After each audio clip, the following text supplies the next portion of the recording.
tratamiento, ¿verdad? 5.600, lo que constituye la sangre por minuto. Sangre total en cuanto a gasto cardíaco por latido, por 70 mililitros. Y los mujeres, entonces se puede aumentar un poco, sobre todo por la fuerza muscular, está más desarrollada.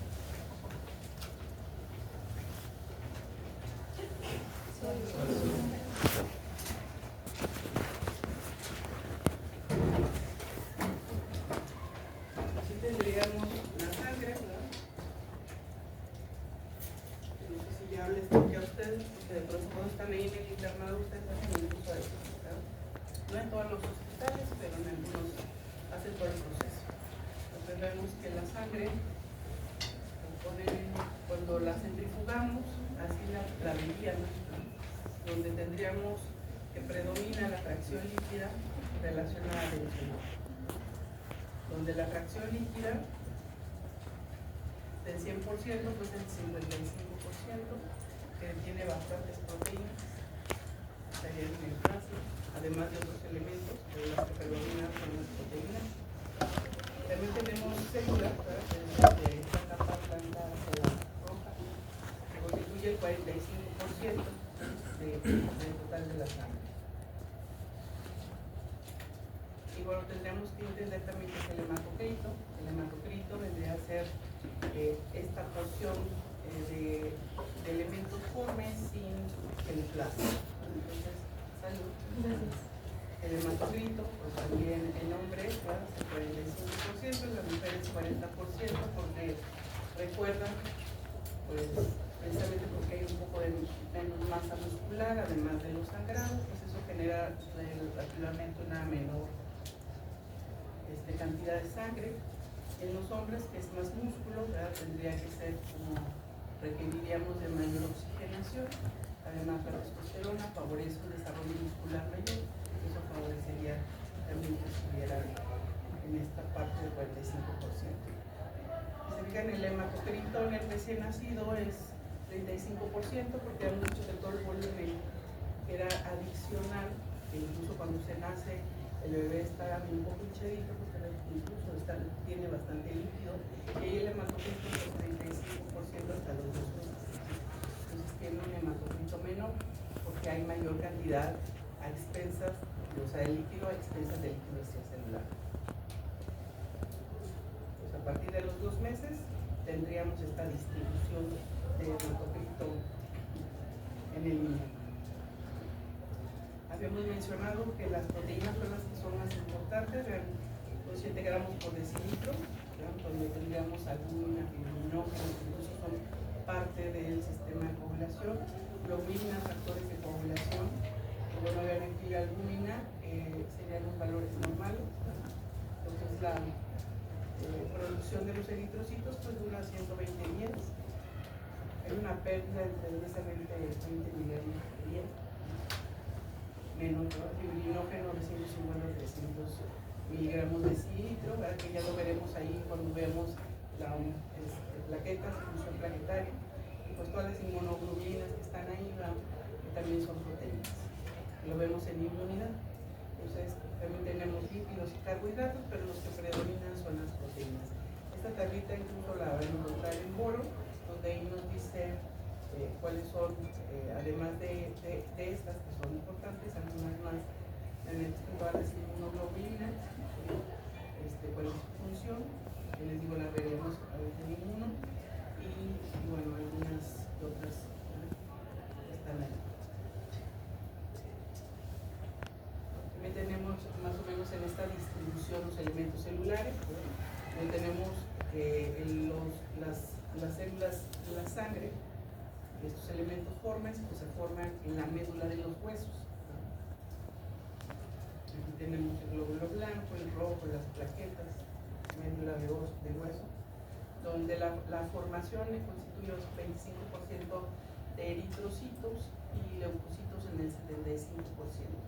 Las plaquetas es mínima su formación y se activan dependiendo de ciertas necesidades. Entonces, lo que predomina son estos dos.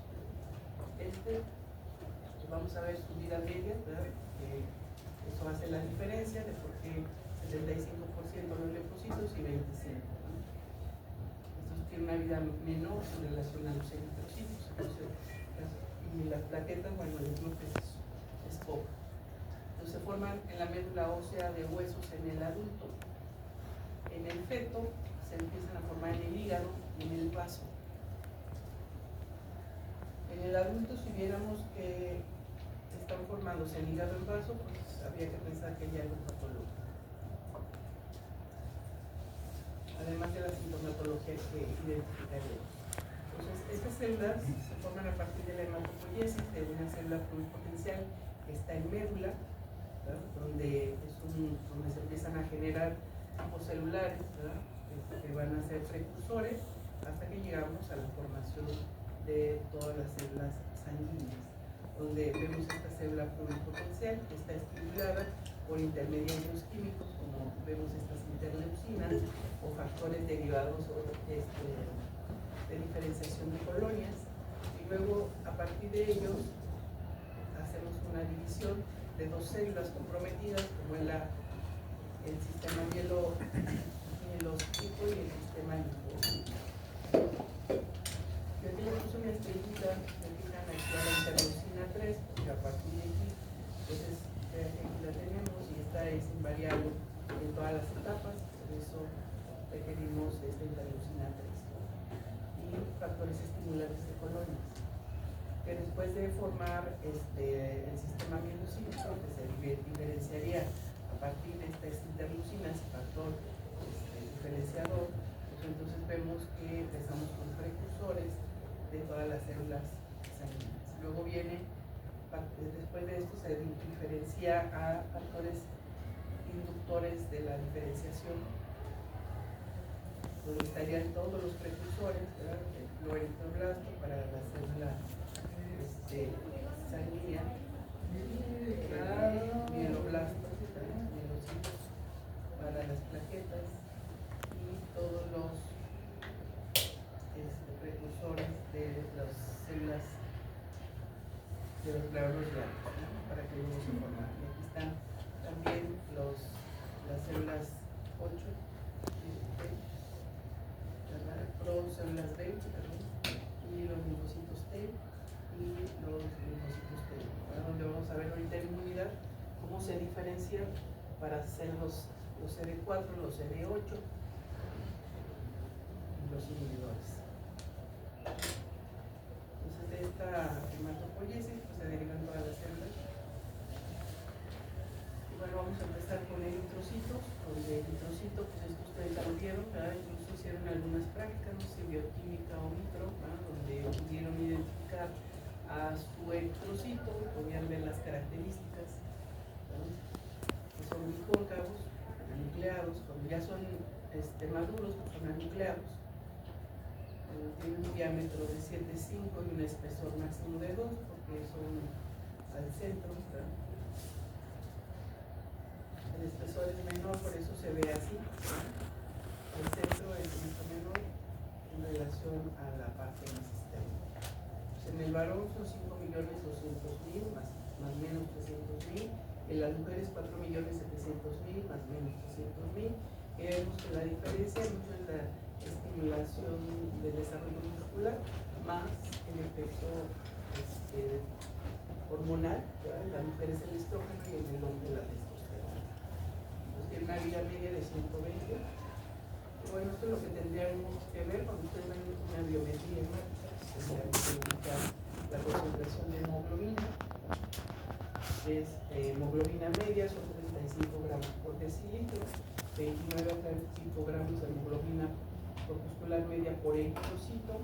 Y bueno, esto es lo que de pronto más nos fijamos, dice a 16 gramos de hemoglobina en 100 mililitros de sangre. Esta es sangre completa, esta sangre centrifugada. 13 a 14 en la mujer, en 100 mililitros. Entonces, si se fijan, pues es mucho menor porque tiene, esto es sangre total. Entonces, tenemos que la capacidad de transporte, ya hemos mencionado que es más o menos 1.34 mililitros de oxígeno por gramo de hemoglobina, Que bueno, para saber las características de cantidades normales, pues lo único que tendríamos que hacer es 1.34 por 15 o 16 o por 10, 13 o 14 en la mujer. Eso nos daría un promedio de 21 mililitros de oxígeno en 100 mililitros de sangre para hombres y 19 en 100 mililitros para mujeres. Eso es lo que más o menos se transporta. Ahora, ¿cuál es la función de estos eritrocitos? La función principal es la de transportar hemoglobina, transportar sobre la hemoglobina oxígeno y nutrientes. Entonces, esto pasa a todos los tejidos. Y luego también transporte de dióxido de carbono de regreso. Y pues siendo un amortiguador ácido-base, que es una proteína y tiene un sistema buffer.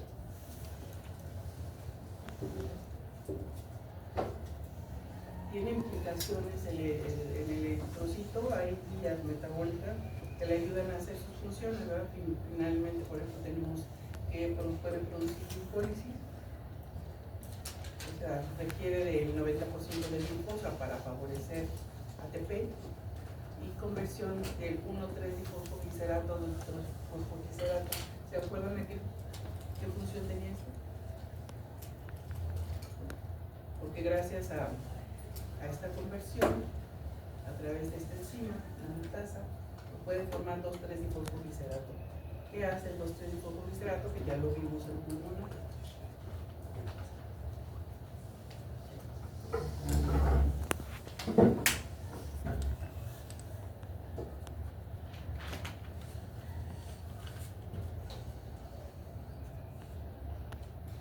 Que nos ayudaba a hacer el efecto Bohr. ¿Para qué funciona el 2,3-difosfoglicerato? Disminuir la afinidad de la hemoglobina por el oxígeno. ¿En dónde? Es el En zonas de baja presión. En zonas de baja presión, cuando se va a los tejidos, el 2,3-difosfoglicerato, cuando estaba de oxígeno en los tejidos.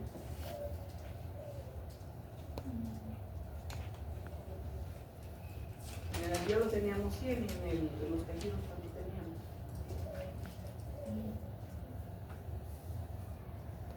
Para que entonces este 2,3-difosfoglicerato, en esa circunstancia de una presión aumentada de CO2, entonces ese 2,3-difosfoglicerato permita hacer esa fácil liberación del oxígeno hacia los tejidos, ¿verdad?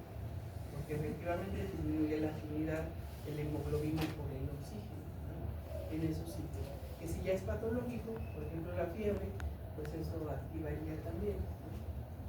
Porque estamos haciendo una utilización importante de oxígeno. El ejercicio ya lo habíamos mencionado, entonces, entre otras. También tenemos vía de las pentosas, donde la conversión de la glucosa a glucosa-sulfato, pues también la utiliza 10% para producir el NADPH y reducido a través de la reductasa y formación del glutatión. El glutatión lo que hace es que protege el eritrocito de la oxidación celular y hace que todo su sistema se mantenga 120 días, ¿no? Entonces, transporta también anidrasas, que dijimos para qué le funcionaban las anidrasas en pulmonar. Revisar ese equilibrio de pH, ¿no? ¿Y qué más? Pues con eso que dicen justo la diapositiva de convertir de bicarbonato a óxido de carbono, pues de esa manera regular el pH. Nos ayudaba también a hacer la conversión para el dijimos que cuánto era el porcentaje en esa conversión de bicarbonato. 70%. El 70%, ¿no? Es importante. Las no implicaciones, pues que no tiene núcleo, no sintetiza proteínas y produce metabolismo oxidativo porque incluso tiene algo que lo infunde. En la membrana tenemos que cuenta con un intercambiador, ¿verdad? Que también nos sirve para lo que mencionaba, ¿verdad? Cuando estamos haciendo la formación del bicarbonato al interior del eritrocito, y a la hora que hay que cambiar el bicarbonato por cloro, pues encontramos este intercambiador. Es una proteína que es esta, la que se llama glucoforina. Entonces, esta es intercambiadora. O proteína banda 3. Entonces transporta el CO2, transformación del bicarbonato. Transporta el bicarbonato. También tiene apoporina, la apoporina 1, que es una de las proteínas más abundantes del eritrocito, contribuye más de la mitad de la permeabilidad al CO2. Porque el CO2, bueno, favorece, pasa ¿verdad? Las barreras de constitución simple. Bien, aquí se produce, dependiendo de los momentos de la vida, en la primera semana de vida, pues es en el saco vitelino, y si ustedes identificaran ahí células, pues bueno, serían primitivos ya nucleados, serían bastante grandes. A partir del segundo trimestre, vamos a ver que predomina la formación en el hígado, aunque también puede ser vasos linfáticos. Y en el último mes del embarazo es cuando cambia la médula ósea. La médula ósea desde el octavo mes al nacimiento, pues toda la médula fabrica todos los huesos la médula de todos los huesos fabrican eritrocitos, y esto va a ser hasta los 5 años. Después de los 5 años solamente van a ser huesos largos, excepto parte superior del húmero y el fémur y la tibia. Esto predomina hasta los 20 años. Y después solamente en huesos membranosos. No son costillas, esternón, vértebras, huesos dorsales hasta mayor de 20 años. Entonces, quien tiene edad menor de 20 todavía está en esta fase. Quien ya tiene más de 20 pues tendrá que ver que todo se forma sobre los huesos membranosos. Para que el eritrocito, pues esto es uno de los su proceso tendría que ser, aquí está su precursor, ¿verdad? Aquí está toda su diferenciación, aquí está el precursor con el clorito-blasto, donde aquí esta es una hormona que nos hace diferenciación de eritropoyetina, y bueno, va haciendo la diferenciación a eritroblasto basófilo, eritroblasto policromático, ortocromático, reticulocito, que incluso reticulocito 1% se puede encontrar en sangre, y finalmente el eritrocito mático. Esa sería la característica normal de lo que ya vimos. ¿Qué diferenciaríamos? Pues podemos tener todas estas posibilidades de anemias, unas por deficiencia de nutrientes, ¿verdad? Como es microcítica hipocrómica, ¿verdad? Generalmente por deficiencia de hierro. Tenemos megaloblástica, aquí nomás están chiquitos y les falta color. Aquí, si se fijan, son pues, una anemia megaloblástica, donde los eritrocitos pues, son más grandes, están más débiles. Incluso hay algunos nucleados, ¿no? Eso significa que incluso al pasar, no sé, esta característica de ser más grande, pues todo su sistema pues no se ha completado con madura, y a la hora que pasa por los capilares se truena. Entonces, aquí generalmente o la principal causa es por deficiencia de ácido fólico o vitamina B12, que ya verán otras posibilidades, no es la única. Entonces, pudiera ser esta. Vean también que esta es la eritrobastosis fetal. La eritrobastosis fetal es que tenemos ahí anticuerpos que están destruyendo a los eritrocitos, y eso hace que pues, la médula intente, así como se están destruyendo, pues intenta formarlos, pero pues no es suficiente, y entonces vemos muchos eritrocitos inmaduros a nivel de sangre periférica o con alteraciones, porque finalmente puede ser este tipo de características genéticas. Ya veremos algunas cosas. La regulación de los eritrocitos pues da una balance entre producción y destrucción. 1% se destruye, pues 1% se forma. Y bueno, esta producción está regulada por esta hormona que es la eritropoyetina, que incluso se produce en células renales y en células tubulares. y que bueno, se libera para hacer diferenciación a partir del proentoblasto y generar un eritrocito maduro. Entonces, su función es de 4 a 12 horas y digo, ahí está el riñón. ¿Cuáles serían los estímulos para que esta eritropoyetina se produzca? Pues bueno, vean, aquí está la hipoxia. ¿Qué me puede causar hipoxia? Por lo que causa hipoxia, ¿verdad? Desde volumen bajo, ¿verdad? Porque puede ser una anemia o porque puede ser un sangrado. Hemoglobina baja, mal flujo sanguíneo, enfermedad pulmonar, que decíamos que si no está sucediendo bien ese intercambio de gases, ¿verdad? Porque esa barrera está muy grande, o porque hay un problema en el alveolo, porque hay un problema en el eritrocito, ¿verdad? El caso es que se amplía y eso afecta ese intercambio. Entonces se forma en el riñón, pero un 10% también se forma en hígado. Y bueno, también la tenemos como estimulación de tipo extrarrenal. Cuando se liberan las catecolaminas, que son las que nos mantienen en alerta, pues necesitamos oxigenar también bastante bien el cerebro, ¿verdad? Que incluso vemos que hay una redistribución importante a cerebro, a músculo y a corazón, ¿verdad? Entonces pues requerimos de que haya bastante cantidad de oxígeno. Entonces ahí también se estimula, se produce 4 a 12 horas, ¿verdad? Y se produce la eritropoyetina, hace diferenciación, aceleración del proentoblasto y finalmente me dan eritrocitos en sangre. Entonces de pronto también en un hospital pueden aplicar eritropoyetinas y lo que se necesita es una diferenciación. Cuando a los bebés se les toma bastante cantidad de sangre, de pronto ahí, según el hospital, ¿verdad? De pronto tenemos que tomar 1 o 2 centímetros y eso pues, reduce bastante su volumen.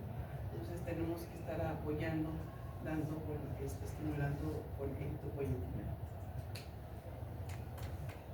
También requerimos otras vitaminas, que es la B12 y el ácido fólico, para hacer la maduración con la eritropoyetina.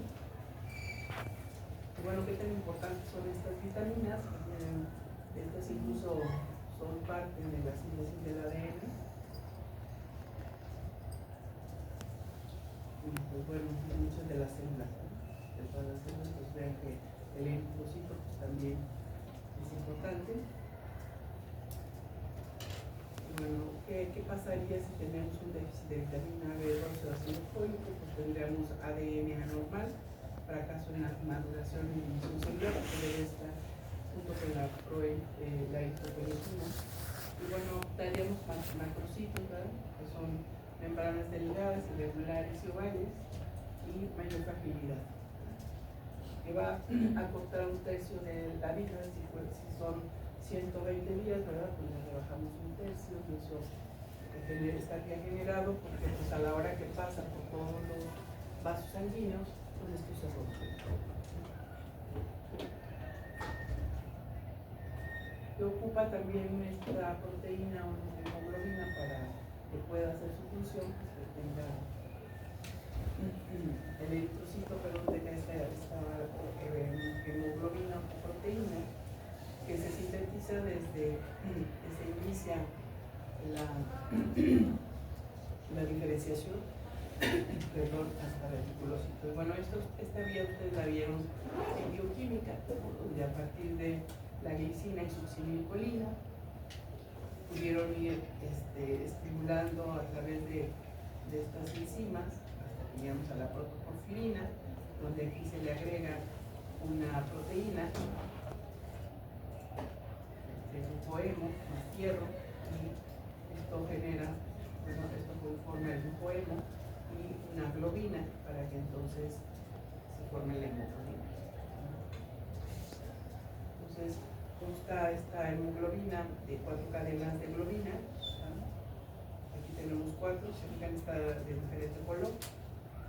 Entonces cada cadena, las cadenas pueden ser alfa, beta, gamma y delta, y cada una tiene un átomo de hierro. Aquí se le va a fijar un átomo de hierro que serían 8 átomos,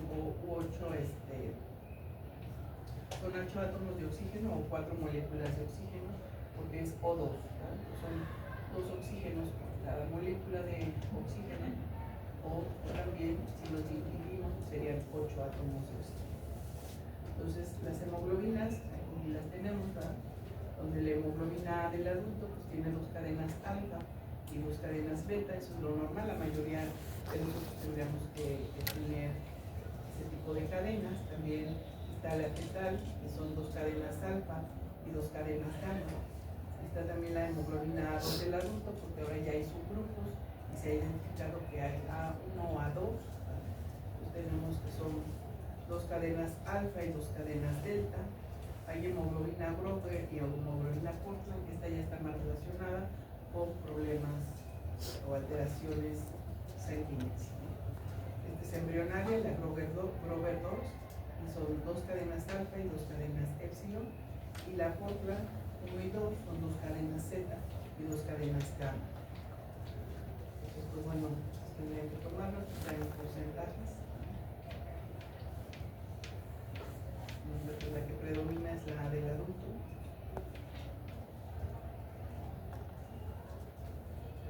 Pues requiere de hierro. ¿Cuánto requiere? De 1 a 1.6 gramos por día. Y bueno, mucho se obtiene del reciclado de heno. Cuando llega a los 120 días, bueno, se reutiliza mucho de los sustratos, sobre todo lo que está unido ahí en el heno. Y bueno, esto, y además de la absorción de la dieta. Hay una mayor absorción en duodeno por la superficie y menor en la parte superior del diluvio. En el estómago también se absorbe porque lo ácido promueve la absorción. Por eso, cuando quieren que haya mejor utilización, pues pónganle a la comida unas gotas de limón. Eso favorecería que tengan mejor absorción.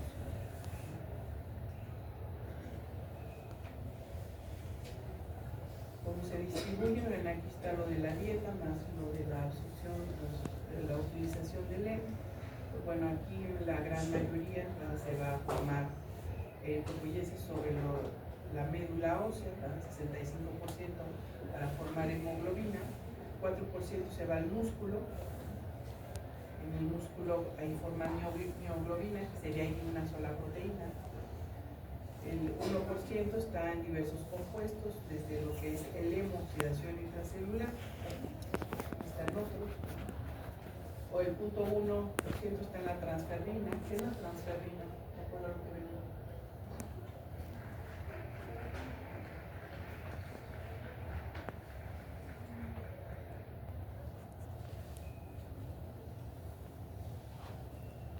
Entonces, si nos transporta el hierro, ¿sabes?, del tubo digestivo hacia la sangre.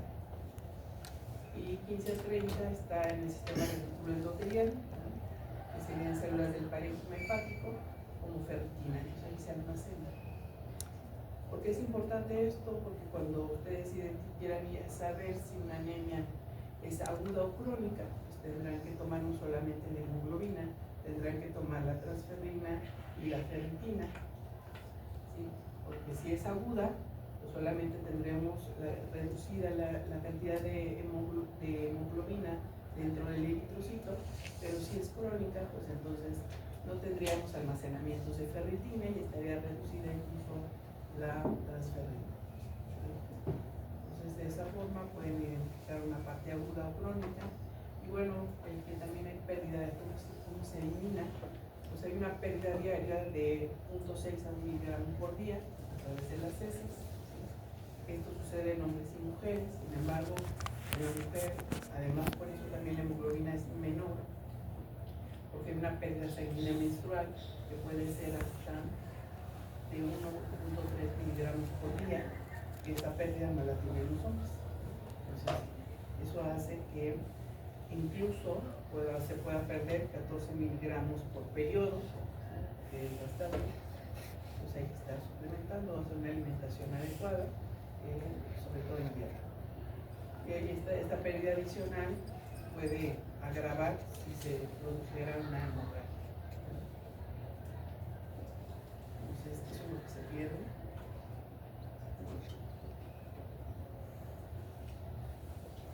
Entonces, 120 días es lo que dura el eritrocito. Una pérdida progresiva del sistema metabólico de destrucción de hemoglobina cercano a los 120 días, porque esto va a generar una debilidad de la membrana del eritrocito, una ingesta por macrófagos en el vaso de la médula ósea, y hay liberación de hierro por transferrina y excreción como bilirrubina, que sería el metabolito, que es el que vamos a eliminar por heces.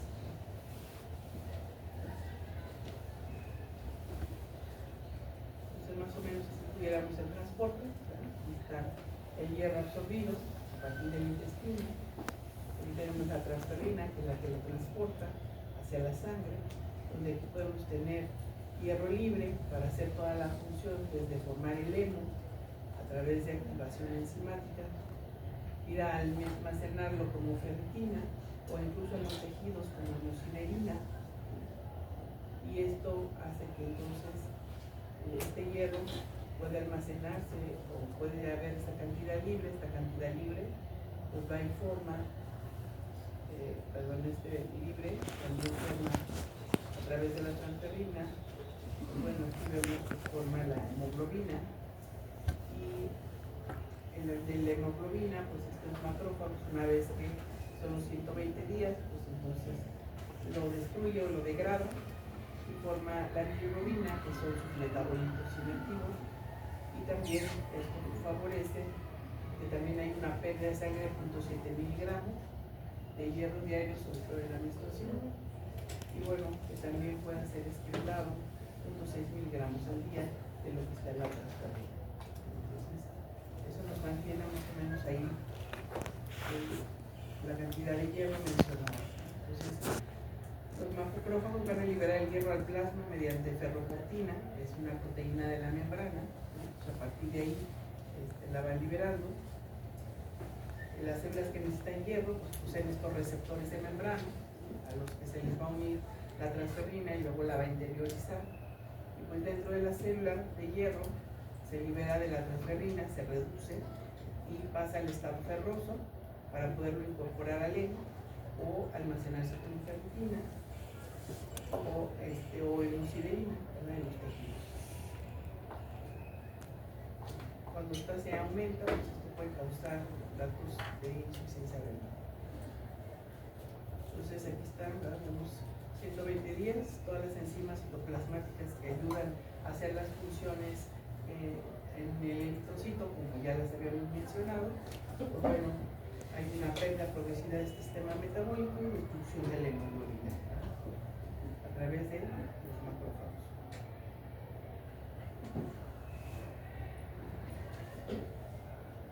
Bueno, esto es lo que tendrían que tener en consideración cuando tengan que hacer ya un diagnóstico diferencial, es lo que van a ver en fisiopatología, que hay anemias microcíticas. Dijimos que lo más frecuente era por pérdida de hierro, pero hay muchos más. Anemias macrocíticas, ¿verdad? Generalmente por deficiencia de B12 o ácido fólico, sin embargo hay más causas. También hay síntomas megaloblásticos por anemias macrocíticas o anemias normocíticas, ¿no? O pérdida aguda de sangre o atrapamientos esplénicos o enfermedad renal crónica. Usualmente pues ahí vemos que se libera la hormona que las diferencia, ¿no? La eritropoyetina. Pues entonces generalmente tenemos que dar suplementos cuando hay insuficiencia renal. Pues no sé si hasta aquí hay alguna duda. Pues bueno, ya lo mencionamos esa función de transporte en función pulmonar. Ahorita la volvimos a mencionar. Sin embargo, los eritrocitos también tienen otra función, que es la de grupos sanguíneos y la respuesta transfusional. ¿Sí? Entonces, los grupos sanguíneos van a tener antígenos. ¿Se acuerdan que es un antígeno? Dice que más o menos en la superficie del eritrocito podemos tener hasta 30 antígenos en la superficie. ¿Qué es un antígeno? Pues cualquier sustancia que el cuerpo no reconoce como propia. pues desconocido o a veces puede ser patológico o malo. Entonces el antígeno es una proteína que está en la membrana y que se encarga de eso, de identificar algo que no es de nosotros. Es el que pues, se llama lipidógeno, es el que va a provocar ese producto. Entonces, este tipo de antígenos están conformados por glucolípidos y glucoproteínas, que ya mencionamos desde el inicio, ¿verdad? Que son o lípidos unidos a proteínas o son proteínas, perdón, ácidos, carbohidratos unidos a lípidos o carbohidratos unidos a proteínas. Y bueno, estos son todos los sistemas que tenemos en los eritrocitos, RNS, integral, que bueno, son antígenos de superficie, que son 30, de estos 30, solamente consideramos 2 como más antigénicos y que pueden generar mayor mortalidad, que son incluso los que tenemos que tener cuidado de tomar previo a muchos, o que tomamos como consideración incluso cuando tenemos que hacer transfusión. El resto son antígenos, ¿no? Pero no son tan, no generan tanta mortalidad. Incluso el sistema, aquí en nuestro sistema de salud, pues solo tomamos el sistema ABO y el RH y no todos los demás. Hay otros países más desarrollados donde al nacimiento pues les dan todos, ¿no? Para que no quede menor duda, pues pudieran ser ese tipo de antígenos o aglutinógenos. Pero aquí vamos a identificar solo 2 como los mayormente antigénicos, como son el sistema ABO y el RH, que tienen, el sistema ABO tiene 2 antígenos o aglutinógenos, que es el A y el B. ¿No? ¿Qué significa? Pues que aquí está el eritrocito, esta es su membrana, esta es una proteína, ¿verdad? Que está integral, y que esta puede ser un aglutinógeno tipo A o puede ser un tipo B. Porque tenemos AB o si solamente estamos mencionando que es A o B. Porque si no existe A o B, se clasifica como O. Exacto. Entonces, por nomenclatura se le dejó a AB o, pero la verdad tendría que ser 0, ¿no? Porque no hay antígeno. Entonces, así más o menos veríamos nuestros eritrocitos, considerando tipos de antígenos. ¿Saben cuáles son los antígenos? ¿No se los tomaron ahí en bioquímica? Esa es una práctica. Pues miren, aquí tenemos que el grupo sanguíneo va a estar determinado por el tipo de antígeno que está pegado en el eritrocito. ¿Sí? Si es A, tenemos antígeno A. Si es B, tenemos antígeno B.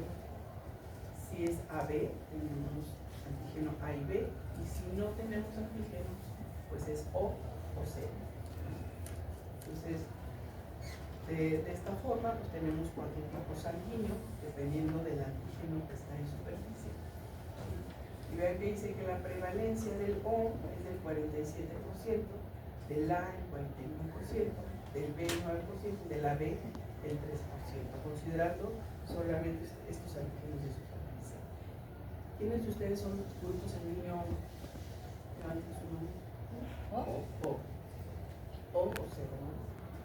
¿Y el A? ¿Y el B? A ver. Se fijan también más o menos corresponde a nuestra prevalencia. Por eso ya sumaban de verdad.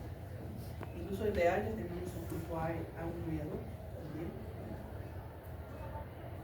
Y bueno, esta determinación va a estar dada como genéticamente, donde cada persona va a heredar 2 genes, ¿no? Uno de cada progenitor, y va a controlar la producción de antígenos AB.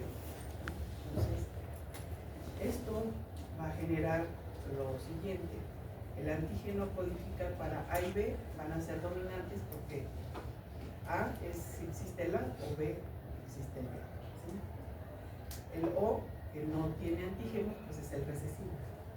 Entonces, esto no codifica ni para A ni para B. Pero ¿cuáles serían estas combinaciones para que finalmente se dieran estos grupos sanguíneos? Entonces,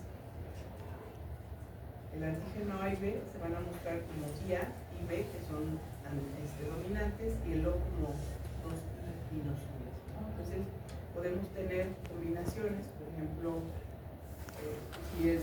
los dos padres son tipo A, entonces significa que son dos genes dominantes. Si uno de ellos tiene O y uno A, pues entonces hay uno dominante y uno recesivo.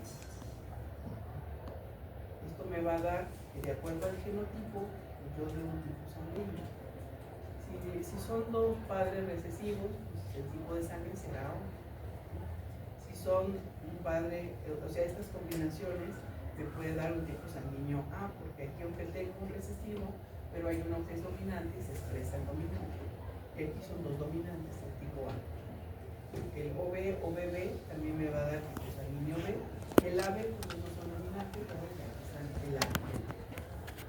Entonces, si es O, no tengo antígeno, si es A, tengo el antígeno A, si es B, tengo el antígeno B, y si es AB, tengo antígeno A y B. ¿Sí? Ahora, si se fijan, ¿qué es esa sal? Es una glutinina. Los anticuerpos que se encuentran en el plasma. Y si se fijan, son contrarios, ¿verdad? Tenemos de antígeno. Entonces, tenemos que se desarrollan en respuesta a un antígeno desconocido. Esto lo hacemos al nacimiento, ¿verdad? Eso significa que lo que nos identificó nuestro checklist al momento de hacer la determinación génica, nos dice pues todo esto sí es reconocido, y lo que no está reconocido es lo que se va a formar estas aglutininas, ¿verdad? En el caso del ABO, pues vamos a formar aglutininas del antígeno que no se conoce. Entonces, esto va a aparecer de forma espontánea en el momento que se determina si existen los antígenos o no. Por ejemplo, si el antígeno es A, ¿qué tipo de anticuerpo no conoce? ¿Qué antígeno no conoce? B. El B. Entonces tendría que formar anticuerpos contra B. Si el grupo es B, el que no conoce, ¿cuál es? El A. Si es AB, conoce los dos. Entonces no formamos anticuerpos. Y si es O, no tiene antígenos, no conoce ni el A ni el B. Entonces se forman anticuerpos anti-A y anti-B. ¿Sí?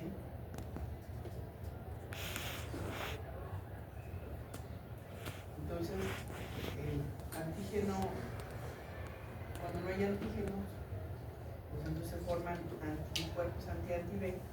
Cuando haya antígeno A, se forma el anti-B. Y si está el antígeno B, pues es el anti-A. Y si hay B, pues no se forman ¿verdad? Con base a esta tablita y a esta, bueno. Ahora dijimos que la diferencia de la, porque ahorita vamos a ver el RH, que es diferente. Al nacimiento empieza a aumentar los niveles de antígeno. Por eso cuando hacemos incompatibilidad en el momento del nacimiento, porque incompatibilidad a grupo, no a RH, a grupo, de pronto no son tan importantes.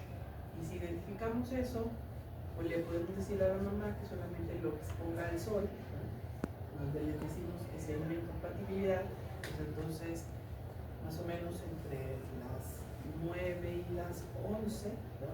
Desde las 12 del día, pues le quite su ropa, le ponga unos lentes oscuros, ¿no?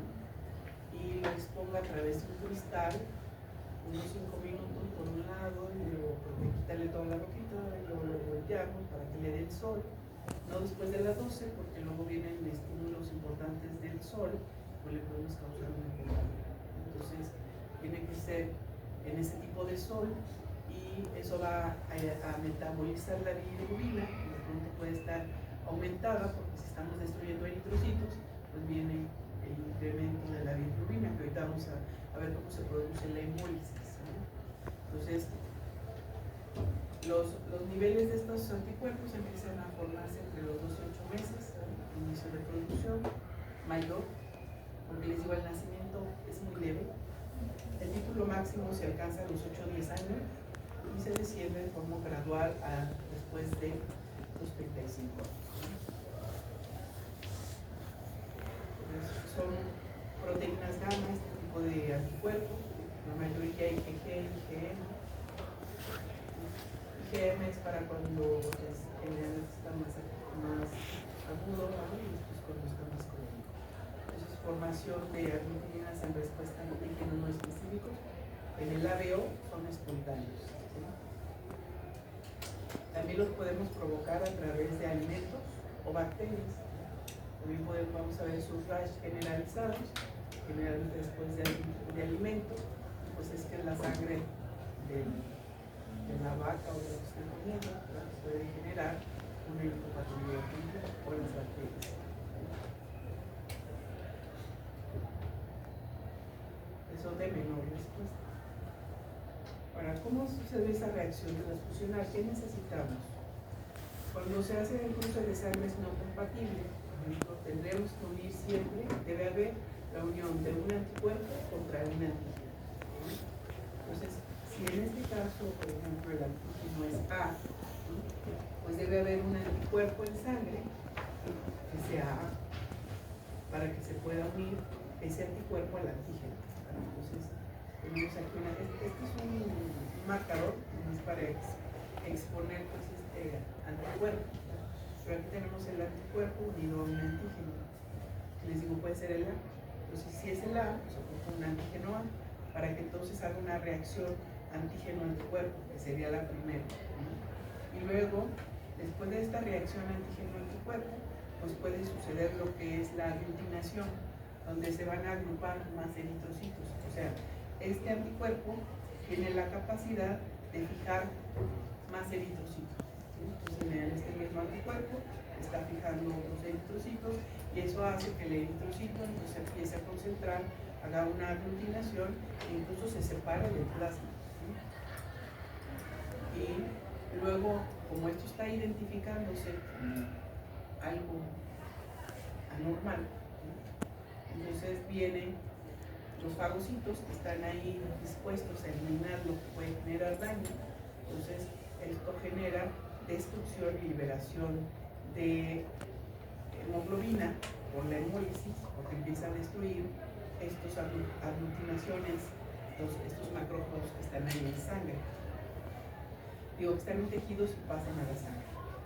Y luego viene una hemólisis más activa a través del sistema de complemento, que es también se activa una serie de proteínas en cascada, que el objetivo es venir a destruir de forma masiva a todos estos complejos que se están formando por una reacción transfusional. Y eso hace una hemólisis generalizada y sistémica, que si no, esto puede causar la muerte. Entonces, generalmente, bueno, podemos hacer algo, no es cierto, pero esto genera esa hemólisis. Están rompiendo pues, todos los eritrocitos. Entonces, para eso, para evitar eso, tendríamos que tipificar la sangre. Ya tipificar, ¿ustedes hicieron aquí su tipificación en bioquímica? ¿No? Tenemos que tener que haber hecho su tipificación ahí. Porque esto se lo van a hacer ustedes a sus pacientes y se va a ir allá a hacer a una plaza de Secretaría de Salud. Pues generalmente ustedes son quienes hacen, sobre todo cuando tienen que hacer una indicación, si es que no tienen un laboratorio que esté ahí trabajando con ustedes, ustedes tienen sus antisueros y ustedes tendrían que hacer eso. Van a poner un portaobjetos, van a pinchar el dedo del paciente y van a poner, para el grupo sanguíneo vamos a poner 2, para RH ponemos 1. ¿Sí? Por eso en la misma plaquita ponen 3 gotitas, pero ahorita nada más vamos a ubicar las 2 con las que vamos a identificar el grupo sanguíneo. Entonces veamos. Yo tengo mi plaquita, pero ahorita vamos a regresar a esta, pero aquí está la plaquita, ¿no? Aquí hay 2 gotitas porque esta exclusivamente solamente es para el grupo sanguíneo. Les digo, para RH utilizaríamos la tercera gota. ¿Sí? Entonces, lo que yo tengo que identificar para hacer una tipificación, tengo que provocar una reacción transfusional. ¿Sí? Significa que tengo 2 gotitas, yo tengo 2 antígenos. Son 2 anticuerpos. Tengo un anticuerpo anti-A y un anticuerpo anti-B, ¿sí? Porque lo que está en el eritrocito es el antígeno. Entonces, si yo en la primera gota le pongo el anticuerpo anti-A y en la B le pongo el anticuerpo, bueno, en la otra le pongo el anti-B. Si yo veo este cambio, ¿qué significa? Es de tipo B. ¿Vale? Está ocurriendo una hemólisis.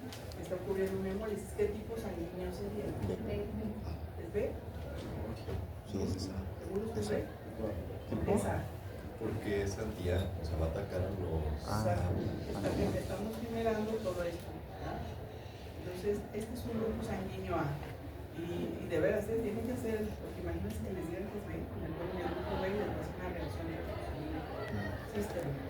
Entonces, efectivamente es un grupo sanguíneo A, estoy generando una reacción transfusional, le puse un anticuerpo que se fijó al antígeno que está en la superficie del eritrocito y que era A.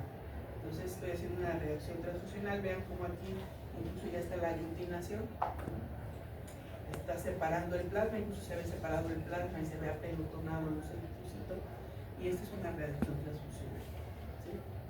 Entonces, por eso decimos que en el eritrocito, ¿verdad? Esto no lo vemos a simple vista, tendríamos que verlo a través de un microscopio, y si no lo tenemos, pues bueno, si el eritrocito no tiene antígenos, pues no voy a tener reacción transfusional si yo pongo un anti-A o un anti-B en ninguna de las dos gotas. ¿Verdad? Si el eritrocito tiene antígeno A, pues vean que va a ser reacción transfusional porque ocupó la unión de un antígeno con un anticuerpo. Entonces no es B, el B es negativo. Si es el B, pues donde yo tengo reacción transfusional es con el anti-B, y si es AB, pues tengo reacción transfusional en los dos. Entonces, esto es lo que ustedes van a hacer en este fractal. Aquí si hubiera esto mismo en los dos, sería un tipo de sangre AB. Si no tengo reacción transfusional en ninguna de las dos y aparece como esta gota, pues es el B. Y si aquí hubiera esto mismo aquí y aquí no hubiera reacción, pues es el B. Entonces, de esa forma hacemos la tipificación de la sangre.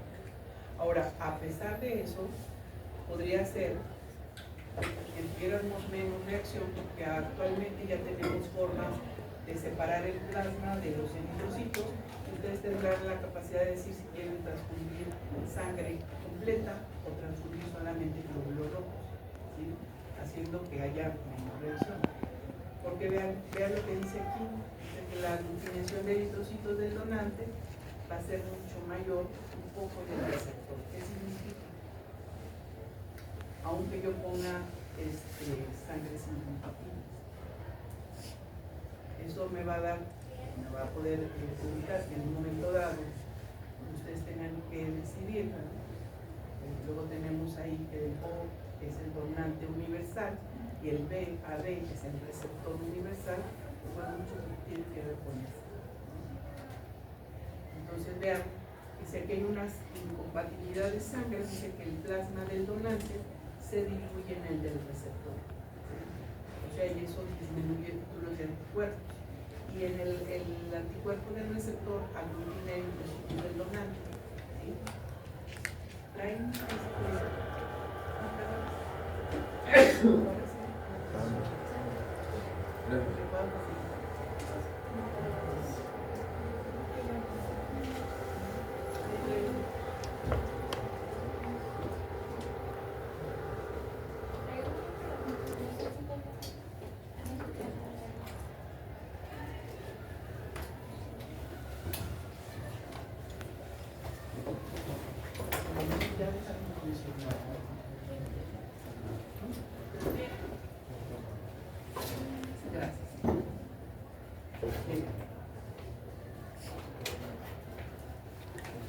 aquí tengo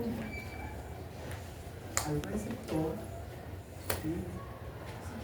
Y aquí tengo un paquete, ¿verdad? Y tengo aquí este paciente A, y este paciente, aquí la bolsa tiene A y el paciente tiene B. Quiere decir que el eritrocito tiene un antígeno B, ¿verdad? Y el eritrocito tiene un antígeno A. Ahí sí se ve. No.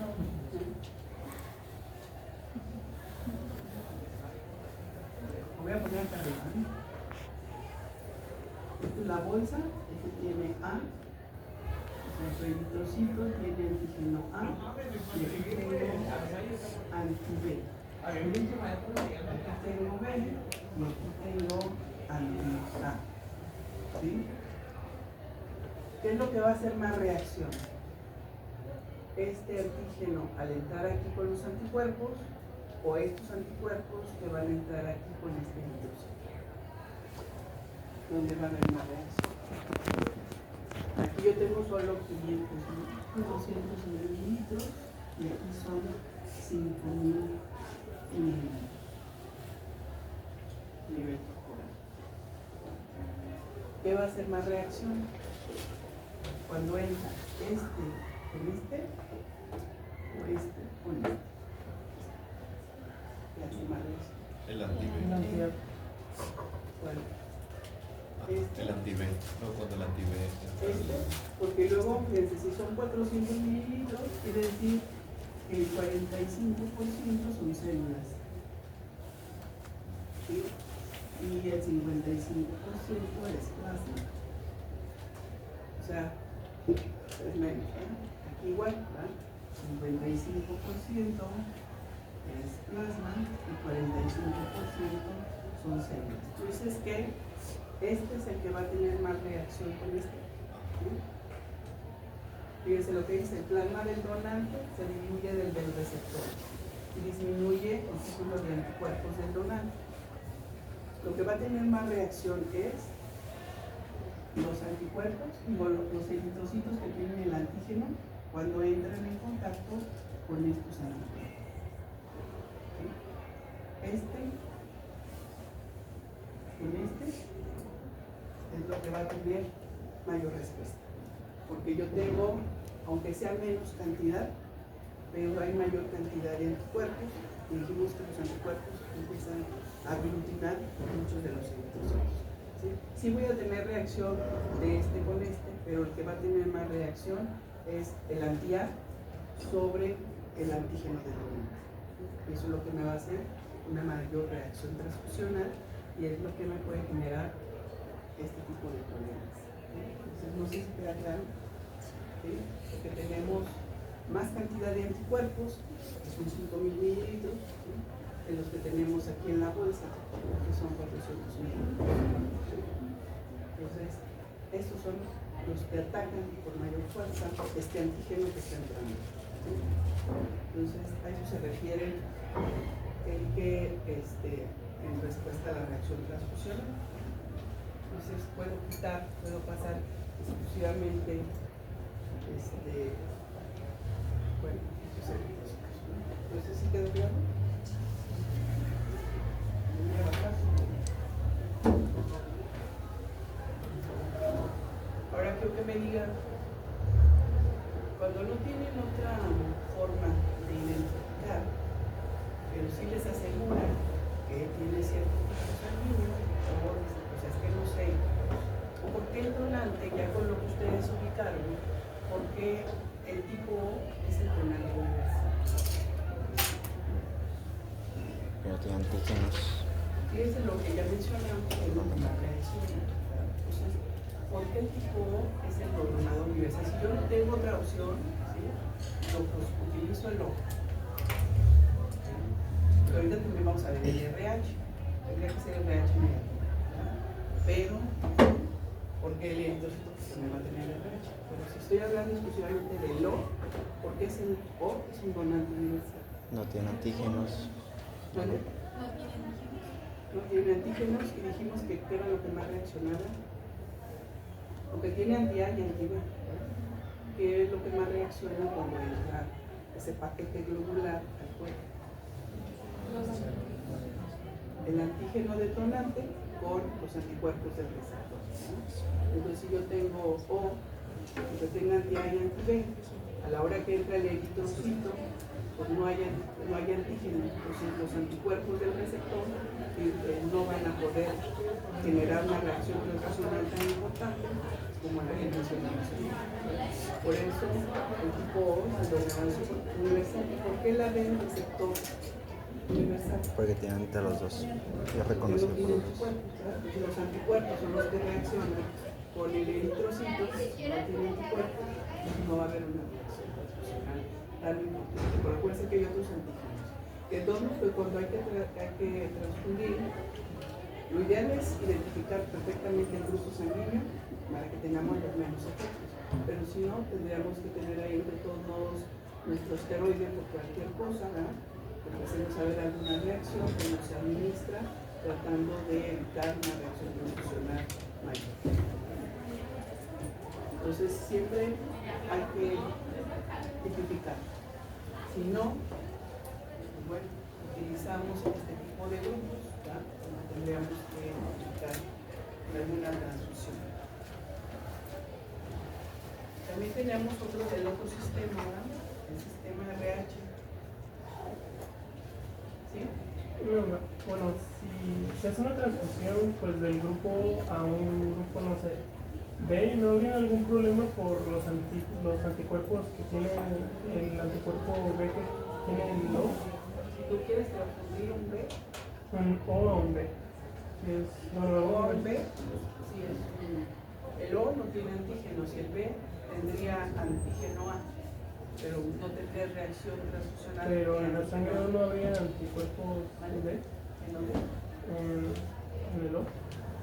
En el O y hay en el B, pero lo que más reacciona es el anticuerpo del receptor con el antígeno del donante. Entonces, si tú le estás poniendo a un B, vas a tener más antía en el plasma. Y eso es lo que tendría que reaccionar con el trocito del donante, que es el O, y no hay antígeno. Entonces, ese antía no tendría forma de atacar al eritrocito del O. Incluso si le quitamos, le ponemos puro paquete globular, pues estaría mucho mejor. No sé si quedó claro. ¿Lo volvemos a ver? Y le ponemos ahí.